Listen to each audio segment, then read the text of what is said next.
Saludamos a todos quienes nos ven en Facebook y a todos los presentes en esta sala de Zoom.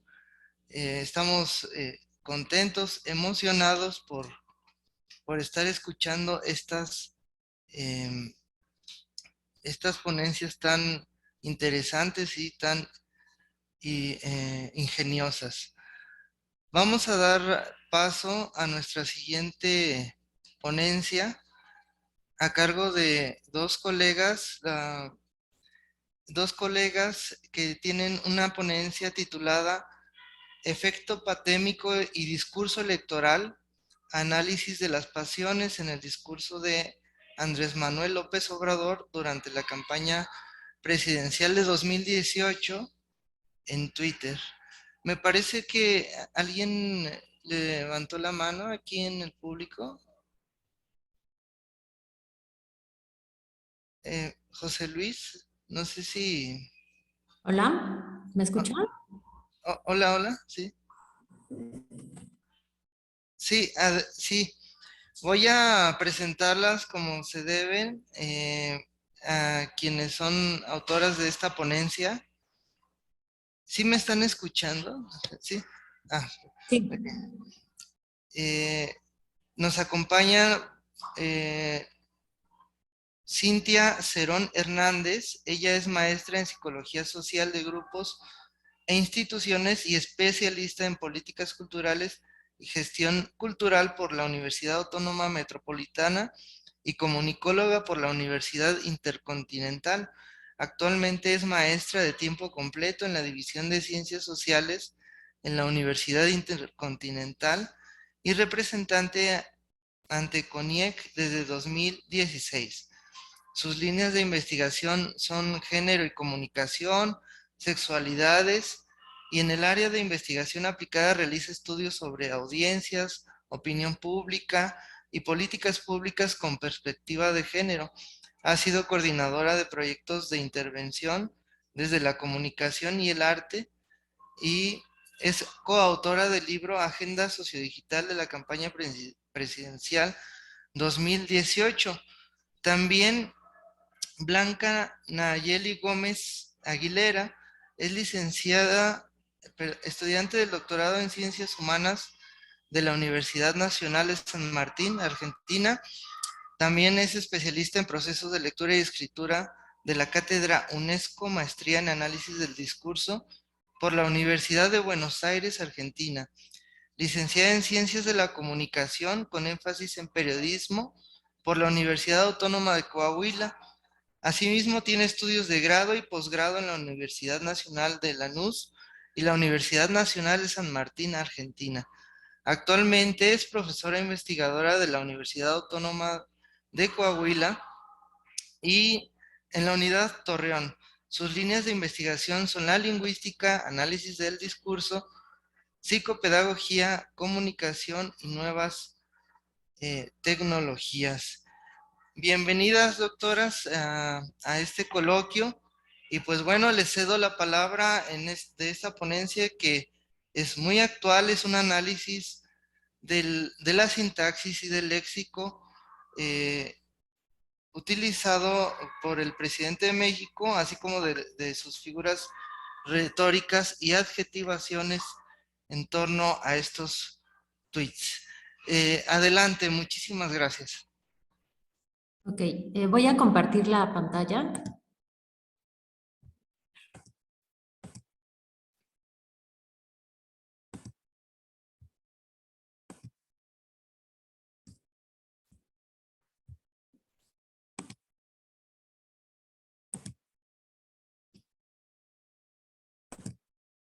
¿Ahí se ve bien?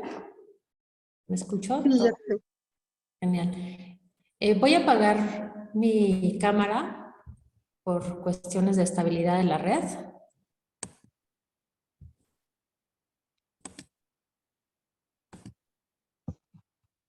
Ok. Bueno, pues muy buenos días a todas y a todos. El día de hoy vamos a presentar esta ponencia que lleva como el nombre, como ya mencionaban, El efecto patémico y discurso electoral, análisis de las pasiones en el discurso de Andrés Manuel López Obrador durante la campaña presidencial de 2018 en Twitter. Bueno, esta ponencia es producto también de un proyecto mucho más amplio, que de hecho el día de ayer, para quienes no pudieron acompañarnos, presentamos el libro del cual se deriva esta ponencia particular. Y bueno, para esta ponencia participamos la maestra Nayeli Gómez de la Universidad Autónoma de Coahuila y una servidora de la Universidad Intercontinental. Y bueno, como mencionaba, forma parte de este libro que se llama La retórica digital del discurso político electoral en Twitter, análisis de logos, etos y patos, aportaciones de la ciencia de datos en el estudio de temas y sentimientos. Se trata de una segunda fase de un proyecto de investigación donde analizábamos el discurso de los candidatos hacia la presidencia en México, particularmente en Twitter.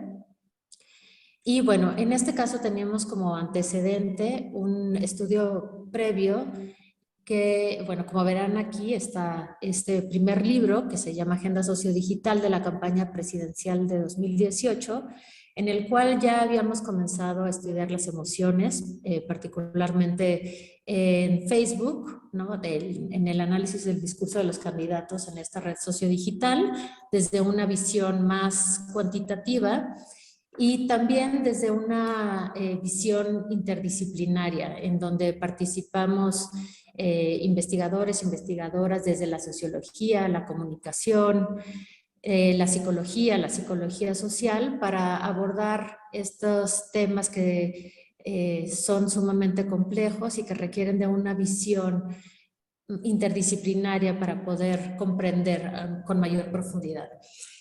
También, bueno, comentar que se trata de un proyecto desde sus inicios que además de ser interdisciplinario es interinstitucional. Participamos escuelas y universidades públicas y privadas, y también intergeneracional, ya que participan estudiantes de comunicación, de sociología, en este caso, en esta segunda fase también desde letras, lingüística. Entonces, intentamos tener este abordaje más complejo en torno a este tema que tiene que ver con el análisis del discurso en Twitter. Nos centramos particularmente entonces en el patos, en esta fase, y quisimos tener un abordaje desde una perspectiva cualitativa que nos permitiera tener un acercamiento más profundo al discurso de los candidatos. Esta ponencia, como ya revisamos en el nombre, nos vamos a centrar en Andrés Manuel López Obrador. Sin embargo, como encontrarán en el libro, y bueno, también es una invitación a que lo puedan revisar y descargar con los códigos QR, hacemos el análisis de quienes fueron los candidatos en ese momento hacia la presidencia: Ricardo Anaya y José Antonio Meade. Las preguntas de investigación son las siguientes. ¿Cuál es el efecto patémico que se promovió en las publicaciones de Andrés Manuel López Obrador? ¿Qué niveles discursivos que apelan a las emociones explotó más el entonces candidato? ¿A qué pasiones recurrió López Obrador en su discurso para provocar a las audiencias digitales? ¿Cuáles fueron las figuras retóricas que utilizó Andrés Manuel y con qué finalidad? Entonces, estas fueron las preguntas que nos fueron guiando durante el proceso de investigación. Bien, bueno, en principio muchísimas gracias por el espacio, a los colegas también que han presentado trabajos muy interesantes desde distintos espacios, en especial a Facundo, que también una de mis profes es la doctora Alejandra Vitale, y bueno, es bastante querida y orgullosamente podemos decir es un referente de los estudios sobre retórica iberoamericana, así que siempre es bueno toparse con ella, aunque sea a través de sus alumnos. Bien, con respecto a la parte del patos, pues como saben y se ha desarrollado a lo largo de este día, pues es una categoría sumamente interesante que ha recobrado bastante interés por los investigadores de distintas disciplinas, puesto que en la actualidad, bueno, si bien el tema de las emociones y los sentimientos es algo que indisoluble a nuestro ser, ¿no? Y a nuestra alma, pues en la actualidad vivimos fenómenos de persuasión bastante fuertes y potentes que ya se desplazan en otros tipos de lenguajes. Nosotros por ahora, bueno, estamos en esta ponencia, les vamos a explicar, como les señalaba mi colega, la maestra Cintia, pues el tema de la subjetividad en el lenguaje y bueno, cómo fuimos también pensando esta categoría para aplicarla a los estudios y los discursos en las redes sociodigitales. Bueno, el tema del pathos, además, es un tema fascinante, puesto que es una de las categorías más persuasivas dentro de los estudios de la retórica y que al final, pues, es el efecto, ¿no? En el que todo orador intenta desarrollar alguna especie de inscripción afectiva o adhesión de las almas em, a partir de cualidades que no se encuentran específicamente en el lenguaje, ¿no? Bueno, en este caso y en entendiendo la complejidad de esto, pues la comunicación política va a retomar bastante este tipo de categoría porque, bueno, como vamos a ver más adelante en los resultados, los políticos en la actualidad apelan a una lógica, ¿no? de las emociones, cuando las emociones, vamos a ver, pues no presentan específicamente ese rasgo lógico. Entonces aquí ya, bueno, hay un intento fuerte por persuadir, ¿no? a los públicos de una manera manipulativa, pues que poco a poco se va legitimando. Justo ayer, comparto así como una anécdota, estaba hablando con una de mis profes, que es la doctora Ana Soledad Montero, que bueno, también trabaja bastante el tema de la retórica, y bueno, estábamos dialogando sobre qué tan importante va a ser ya en la actualidad hacer estudios sobre las emociones en el mundo de la política, ¿no? Especialmente en medios que pues no tienen ninguna regulación, como el caso de las redes sociodigitales, y quizá también en otros espacios. ¿Le puedes cambiar?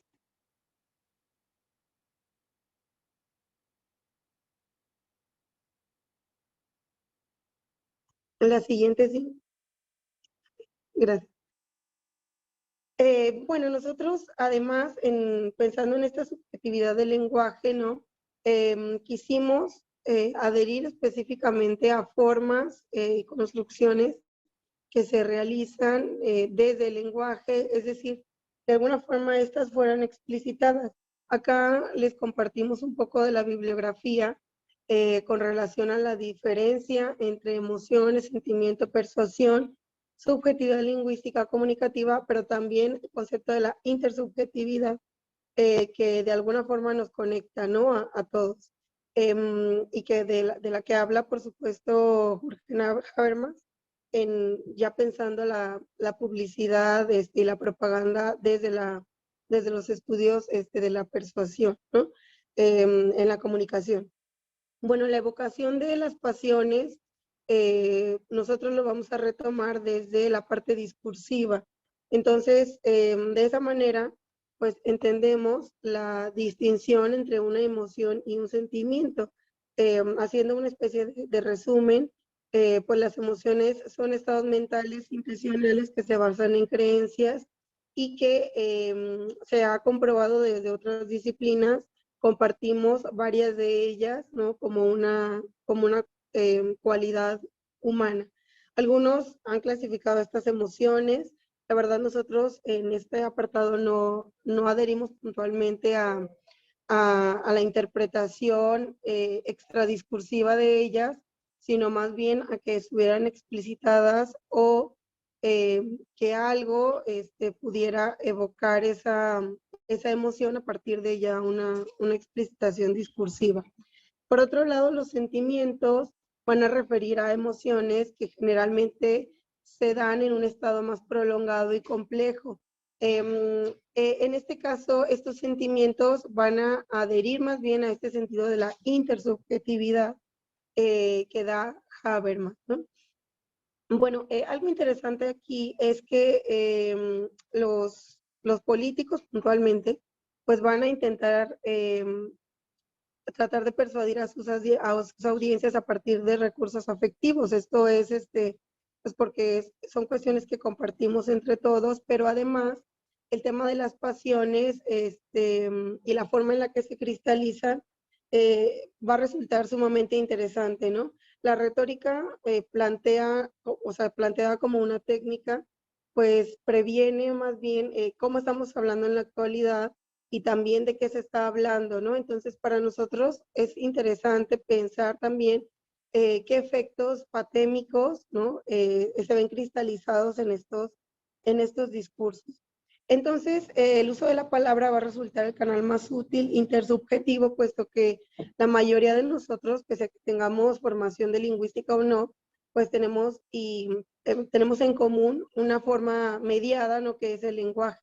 Y esta situación pues va a ser también, va a resultar un canal muy útil, intersubjetivo, para comunicarnos con los demás. Bueno, algo interesante que nos va a decir la lingüista mexicana Luisa Pusch es que el análisis del discurso no nos ayuda no a ver si el sentimiento o la emoción se logró como tal, sino más bien qué buscó provocarse en esos discursos, ¿no? Y es importante hacer esta aclaración porque luego, bueno, parecería que si alguien explicita un sentimiento o una emoción en un discurso, pues eso va a generar ese efecto, ¿no? Y bueno, nosotros no estamos haciendo un análisis sobre la recepción de las personas, sino más bien ver qué efectos se buscaron producir en esos discursos e intentar identificar las estrategias discursivas en las que aparecen.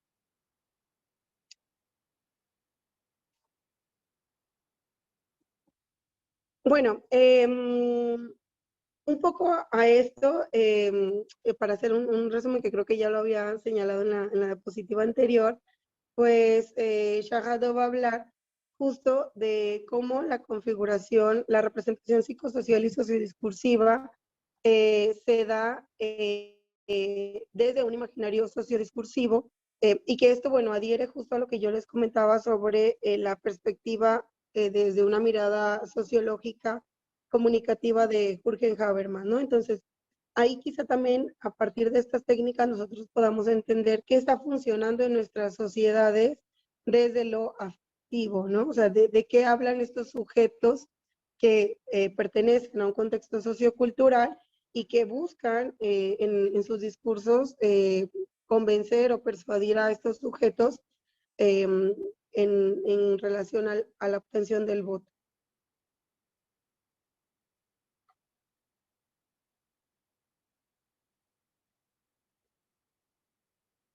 Bien, en esta parte, en este apartado, les comparto que esta selección del corpus que nosotros realizamos forma parte de un algoritmo que se diseñó para solamente tomar aquellos corpus, aquellos conversaciones, perdón, que fueran relevantes para las audiencias.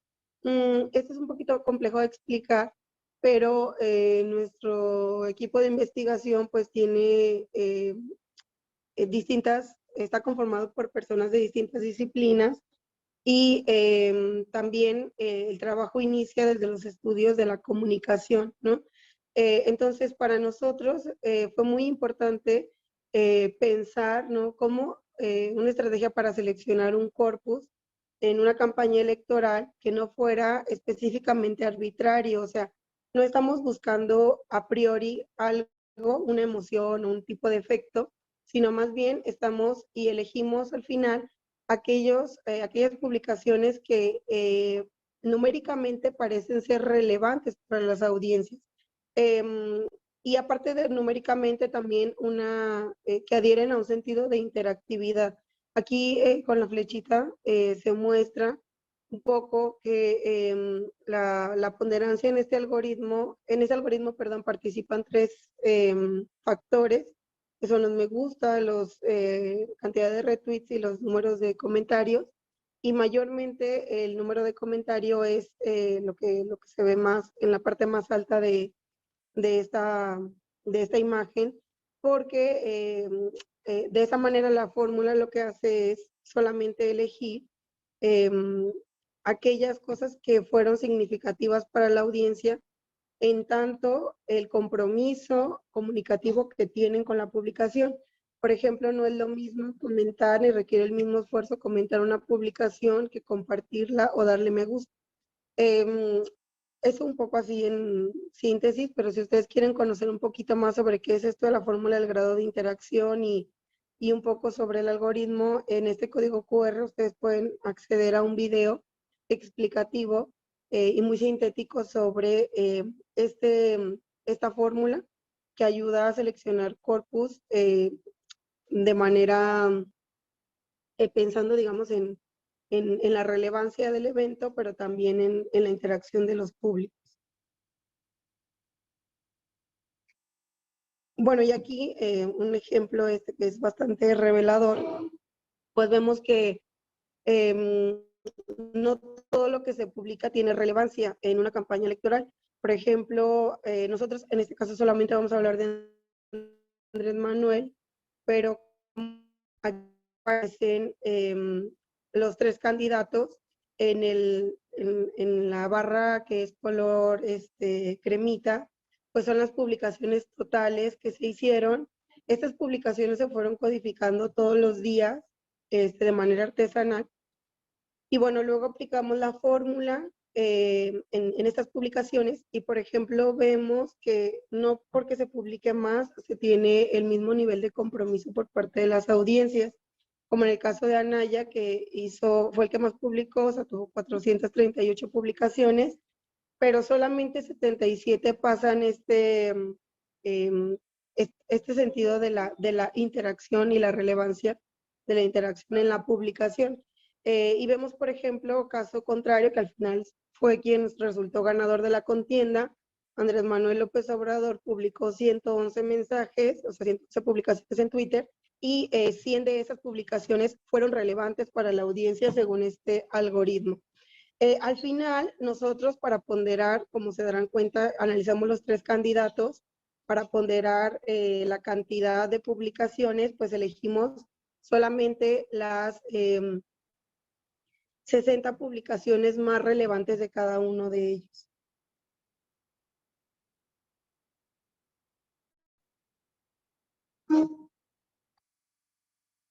Bien, en esta parte de la metodología les cuento un poco.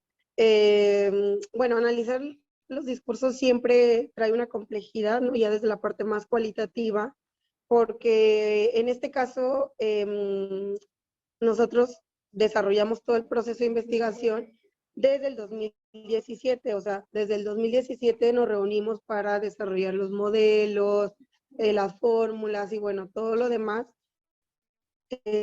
con el equipo de trabajo.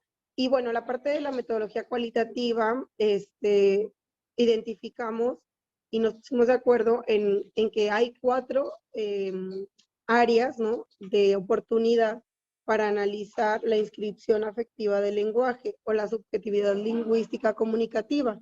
En este caso, apelamos, por supuesto, a la enunciación de los valores, valores humanos, y aquí lo interesante es que fueran enunciados de manera explícita, ¿sí?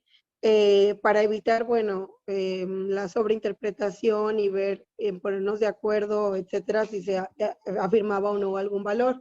Lo interesante otra vez acá es que estuviera explícito en el discurso, porque de esa manera se podría, ¿no? Se puede sugerir el efecto. Por otro lado están las enunciaciones morales, que también deben ser explicitadas, o sea, a través de lecciones como, por ejemplo, si algo está bien, está mal, es correcto, es incorrecto, están de acuerdo, están en desacuerdo. entre otras, para que nosotros pudiéramos analizar, ¿no? Desde esta parte moral, pues cómo percibían, ¿no? la realidad cada uno de los candidatos y cómo intentaban generar este escenario subjetivo. Por otro lado, está el tema de los adjetivos. Aquí recurrimos a una clasificación de unas profes mías que son de la maestría, que fueron Yamateo y Albano, en donde ellas hablan de que los adjetivos se pueden clasificar en calificativos, relativos y adverbiales. Y también hicimos subclasificaciones con respecto a si eran calificativos, se aplicaban a emociones de manera explícita o a cualidades de los objetos o sujetos de los que se hablaban. Los relativos, bueno, esto es un poquito más amplio y más complejo, pero ahí después los clasificamos también en cuanto a las temáticas. Y por otro lado, los adverbiales, adjetivos adverbiales referidos a la cantidad de espacios temporales y, bueno, algunas otras formas adjetivadas que aparecieran explícitas en el discurso. Y por último, obviamente no podemos hablar de persuasión y subjetividad lingüística sin retomar las figuras retóricas que son fundamentales, ¿no? para este ejercicio y juego también de palabras y de sentidos socioculturales expresados a través de formas, por ejemplo, metafóricas, anáforas literarias, hipérboles, metonimias, sinonimias, sinécdoques y demás. Estas clasificaciones de las figuras retóricas, bueno, en principio les cuento, nosotros solamente elegimos aquellas que consideramos iban a tener, bueno, son, digamos, las más comunes, ¿no? Pero luego, con el ejercicio, por supuesto, del análisis, pues nos dimos cuenta que encontramos otras, ¿no? O sea, esas pequeñas excepciones que también fueron importantes en cada uno de los enunciados de los candidatos.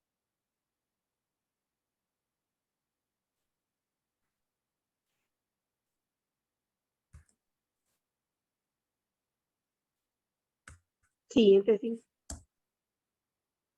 Hola. Ahí te escucho. A ver. No escucho muy bien, pero... Sí se escucha. ¿Sí? Sí. Sí, No, sí te estoy escuchas. esperando que cambie el... Ahí está. Ok. Bueno, pues como comentaba mi compañera Nayeli, hicimos un ejercicio de análisis colectivo en donde dábamos varias lecturas también para evitar la sobreinterpretación y a partir de las categorías que mencionaba, hacer una discusión al respecto, identificando también los diferentes patrones que nos permitió llegar a las estrategias de cada uno de los candidatos. En este caso, identificamos con Andrés Manuel López Obrador 5 estrategias principales, que bueno, son los resultados, digamos, ya más acotados, que vienen posterior al análisis más artesanal que realizamos en una primera instancia.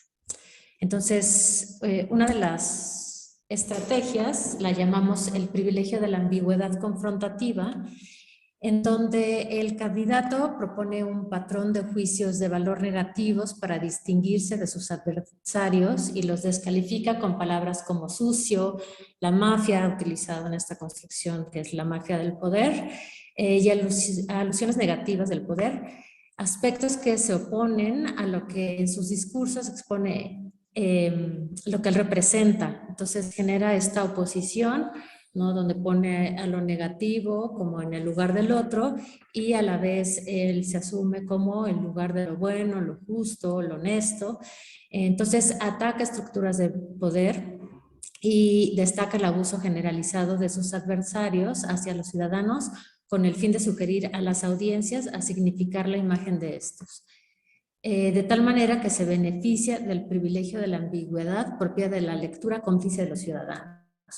Esto significa que utiliza sobre todo metáforas, como vamos a ver posteriormente, en donde invita a las audiencias de Twitter a poner nombre y apellido a esto que llama, por ejemplo, la mafia del poder. Entonces, eso implica que la gente pueda identificarse y a la vez dar un significado particular e involucrarse en el discurso del entonces cantante. Identificamos tiene que ver con la narrativa de dramatización heroísmo, que a pesar de que Twitter tiene un número limitado de caracteres, logra construir esta narración en donde él se enuncia como parte del pueblo y como víctima de los abusos de estructura de poder, buscando esta cercanía y empatía de los seguidores. Sin embargo, durante esta construcción también él se distingue, ¿no? Como la persona que va a apoyar al pueblo, que va a ser el héroe o justiciero resiliente que va a defender las necesidades de los ciudadanos. Entonces se plantea como una lucha ilegítima y ventajosa del poder, en donde él, del lado del pueblo, se va a distinguir como héroe. Por otro lado, el uso del habla popular y cercana con el pueblo, que esto es uno de los principales, creemos, estrategias sumamente efectivas que conectan con las audiencias de Twitter, en donde, bueno, él siempre se enuncia desde un nosotros, que involucra y que incluye al pueblo y en este caso a los usuarios de Twitter, y que toma una identidad colectiva, inclusiva y afectiva que es sumamente potente. Y por otro lado, esta habla popular en donde retoma elementos culturales tradicionales que forman parte nuevamente de la cultura colectiva y que refuerzan la identificación y la identidad como mexicanos. Es decir, además legitima este valor y este conocimiento popular. Utiliza frases o dichos conocidos, como por ejemplo el arroz, este arroz ya se cació, o me canso ganso, que son accesibles, que pueden ser incluso divertidos o chistosos para las audiencias y que conectan inmediatamente. Entonces alejan esta imagen de político como una figura lejana y superior o en una jerarquía superior a los ciudadanos. Entonces, esto facilita y amplía el alcance con los usuarios de Twitter. Por otro lado, tenemos también cómo se capitaliza estas dos principales emociones, que es el enojo por un lado y el amor en sus discursos y que funcionan para viralizar los mensajes. Como vimos en una de las gráficas que presentó mi compañera Nayeli, el hecho de publicar un gran número de tweets no significa que tenga este potencial de ser viral y para conectar con las audiencias y para generar esta interactividad. En el caso de Andrés Manuel López Obrador, vemos que al utilizar valores como amor, justicia, libertad, esperanza, generan una imagen positiva y pacífica de su proyecto, que logra conectar emocionalmente con las emociones. Y genera también como esta relación mucho más horizontal y recíproca. Potencia el enojo, el misterio y la indignación a través de estos enemigos no especificados, como ya hablábamos de esta ambigüedad confrontativa. Entonces, bueno, ya veíamos desde el trabajo inicial que mencionaba anteriormente, que como esta postura de Jonah Berger, estas emociones positivas y negativas son las que tienen mayor potencial para viralizar los mensajes en las redes sociodigitales y en este caso lo vemos reflejado claramente.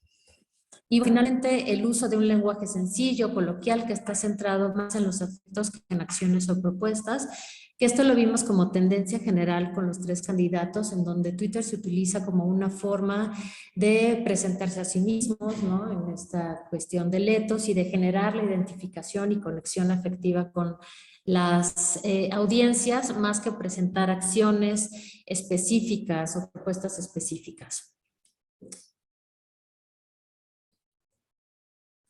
Ok, bueno, como parte de las reflexiones finales que tenemos de este trabajo, podemos ver cómo Andrés Manuel López Obrador se presenta a sí mismo como un sujeto amoroso, y esto tiene relevancia en el sentido de que había como antecedente esta construcción de la imagen de un político que era confrontativo, que era un peligro para México. Así se construyó la imagen por la parte de la oposición. Entonces logra cambiar esa imagen y centrar el amor como la emoción eje, ¿no?, en el discurso. Y por otro lado es interesante cómo esta emoción del amor, como mencionaba el compañero en la primera ponencia, en este contexto se considera ya como un sentimiento válido y se normaliza en esta relación entre un político y la ciudadanía. Y además se trata de un amor que es correspondido y por lo tanto legítimo, que se potencia en cada acto público y en cada tweet donde la gente responde, se conecta y va viralizando y creciendo y potenciando este amor a través de las redes y también de los actos públicos. Entonces se va ahí alimentando. Y bueno, en gran medida también con el uso de adjetivos e hipérboles que están exagerando el uso del apoyo ciudadano. Nayeli. Tenía apagado el micrófono, perdón. También lo que encontramos de manera así más general es que Andrés Manuel tiende a utilizar metáforas para crear estas interpretaciones complejas y ambiguas sobre, por ejemplo, un otro enemigo, o también, por ejemplo, es decir, perdón, va hacia las polaridades, ¿no? Por un lado, algo negativo, terrible, catastrófico, para ello tiende a usar hipérboles, y por otro lado también la parte de maximizar el apoyo que tiene del pueblo o de lo bien que le va a hacer al país, ¿no? En ese momento en su discurso. A través de metáforas, por ejemplo, tiende a capitalizar el abuso de las élites de poder, y de esta manera va modificando o va estableciendo los límites de una interpretación, sobre todo que van divididas hacia una narrativa del heroísmo o el victimismo, ¿no? El heroísmo en tanto él es quien va a ser el líder que entiende las necesidades y las molestias mayoritarias de las personas, ¿no? Del pueblo. Y también en la parte del victimismo, con respecto a siempre generar una especie de sospecha sobre la posibilidad de que alguien más le arrebate el triunfo en las elecciones, ¿no? Entonces habla, por ejemplo, bastante sobre cuidar la democracia, cuidar el voto, o no confiarse, ¿no? De los achichincles, porque les doy un ejemplo. Bueno, y de esta manera, algo interesante que nosotros vimos es que en el último mes de la campaña ya estas formas duales desaparecen porque, bueno, en este caso podemos recurrir a un dato extradiscursivo, ¿no? Las encuestas le daban a favor, y entonces lo que él hace es dejar de confrontar, ¿sí? En este último mes, que es el mes de junio de 2018, porque, bueno, él ya más bien habla de que el pueblo lo está acompañando y que bueno, van a ganar, ¿no? Que va a ser un triunfo histórico, que nadie más que la vitamina pueblo, así les digo las frases textuales, es quien lo ha ayudado a lo largo de esta campaña, y que, bueno, eso va, ya espera un triunfo, ¿no? Tal cual. Lo interesante de este análisis de los efectos, ¿no? Patémicos que se pueden producir, y de la identificación de los patrones, es que vemos la prevalencia de la dimensión afectiva sobre una dimensión racional, ¿no? Y que esto también, según Arias, pues tiende a ser una nueva modalidad que se instaura en las redes sociodigitales. Aunque se diga poco, parece tener bastante efectividad.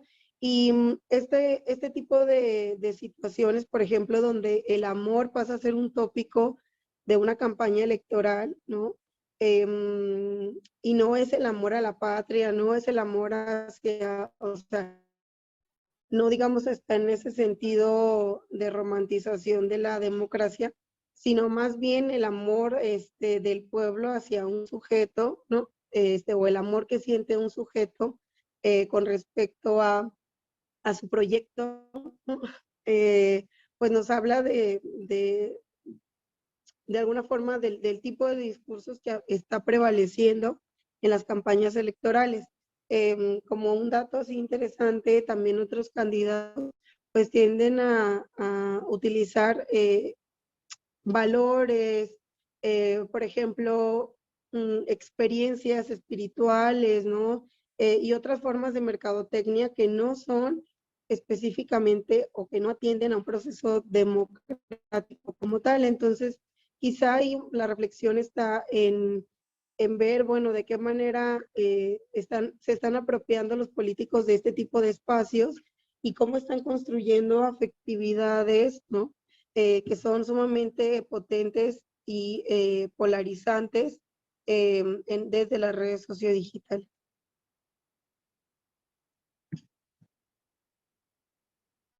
La siguiente, sí.